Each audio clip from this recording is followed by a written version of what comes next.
You guys might have seen my tweet yesterday that I hit level 1000 and wondered how do you do that? It's only been 2 days since the season was out. But yeah, I did hit 1000 in 2 days and everybody told me to go touch grass, including Sledgehammer himself. So after this video, you already know what I'm going to do. I'm going to go outside and touch some grass. But first, I need to explain to you guys how I did it matters because a lot of people have asked. And it's absolutely simple. I'm going to make a too long video out of it. But there's a couple parts. I'm going to make a part with like the main part of it and then some additional tricks in the end of the video, kind of how I did it and made it more efficient.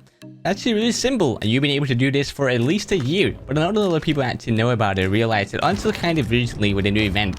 So the event made it a lot easier, and not the new mode, but the event itself, because they added hero and villain contributions. And on Fortune's Keep, which is the map that was out, it has a ton of more loot on it.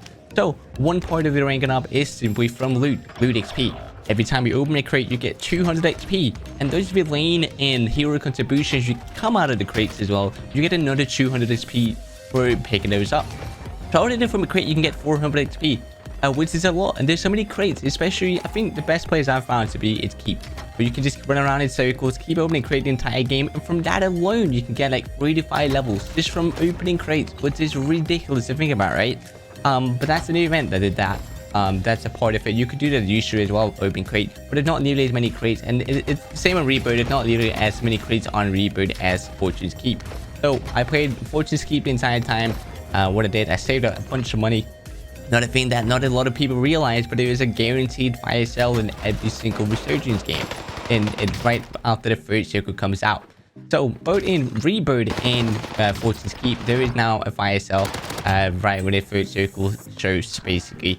And what you want to do, obviously, you can save up a ton of money in that time, and you do that by looting, doing contract. That's the best way to get money. But right now in Fortune's Keep, just looting. You can get $10,000s of dollars to save up for a fire sale, and then when the fire sale comes out, you just buy whatever you want. You can buy self-rest, you can buy a ton of UAVs, you can buy armor boxes. The best thing to buy if you want to get XP is armor plate bundles. They cost 300 during the fire sale, and you get 550 XP per bundle, or per bundle you purchase, which is, it adds up a lot. I don't know how long the fire sale is, like 30-45 seconds, but you can buy a lot of plates in that time if you do have the money to do. You can also buy like plates, boxes, armor boxes to get even more XP, but UAVs to help you with the rest of the game and win the game as well. You get XP for everything you buy. It doesn't matter if it's plates, UAVs, kill streaks, or whatever it may be. You've been able to do that for you. You could do it last season, the season before that in Rebirth. The fire sales have always been there, and you have always been able to just buy a ton of stuff. There's never been a limit to it, and I don't think there is yet. I might add that soon after all this comes out. But this strat has been in the game for a long time. This is not a recent thing with the new event thing. Obviously made it more easier, and a lot of people actually kind of figured it out in the new mode that you can do that. Personally, I haven't touched a new one myself, but this is how you do it. Resurgence, there's a guaranteed fire sale, you save up money and you just buy. There's some other stuff you can do as well that I find more efficient to actually do so. Obviously, this is, you can do this completely solo. It's a bit harder. Obviously, the harder part is staying alive till the third circle. You might get pushed, or you might die, lose pretty much all your money. You need to stay alive and just save up money. And obviously, you can do that by help with your friends if they want to help you get money or whatever. But also, if you're playing duos or trios, it kind of eliminates a lot of the teams, so there's less players and probably more space on the map to run around. And people might also get eliminated faster too. So I would definitely recommend playing with people, but you can definitely do this solo as well. Now you just need to find a way to stay alive, land in the side of the map, just play it so.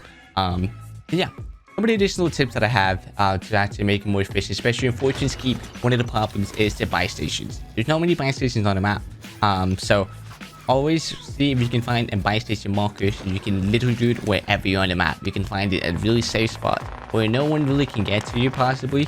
That is super helpful.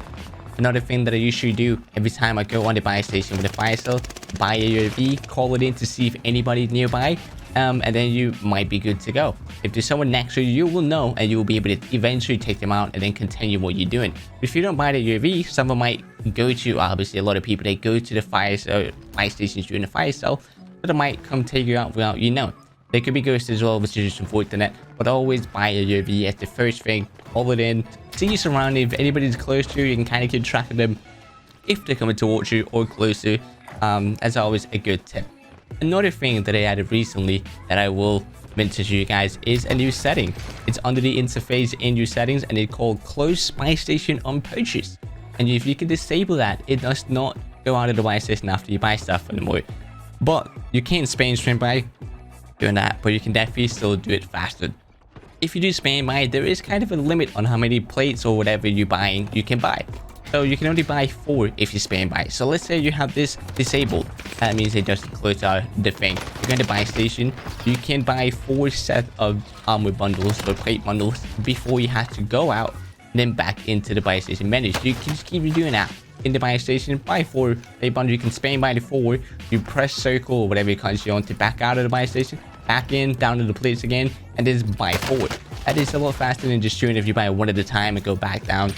You save a little bit of time. But there is a limit here, which is probably a good thing. If you buy it slower, you can stay in the menu, but obviously not as quick. And that's another thing I will recommend if you want to do this, because you can buy stuff a lot faster. And it definitely, you can burn a lot more money. And that's pretty much the strat. That's how you do it. You've been able to do this for so long, and just people haven't noticed. Like, obviously, every time you're going to buy a station and buy something, you do get XP for that. Whether you buy 5 UVs or like 3 UVs at advanced UV, you get money for every single one of them you call in. If you did loot and loot and loot, you can get a lot of XP as well. And I can recommend, obviously, WXP tokens. I was using WXP tokens the entire time. I had so many saved up. And also daily challenges, they do give a lot of XP. 10,000 per daily challenge might be 2 kills in this place, 3 catches in that place, open 12 crates, use armored plates. Those daily challenges, make sure to check them out, because you get free every single day. If you have a double XP on or something, you do this free, that's a lot of XP, because I think the XP for those are kind of broken as well. You get more than intended to. But this is the strat. This is how you do it. If you guys have any questions or anything you want to add or anything you want to ask about, make sure to ask down in the comments below. I appreciate you guys for watching, and yeah, peace out.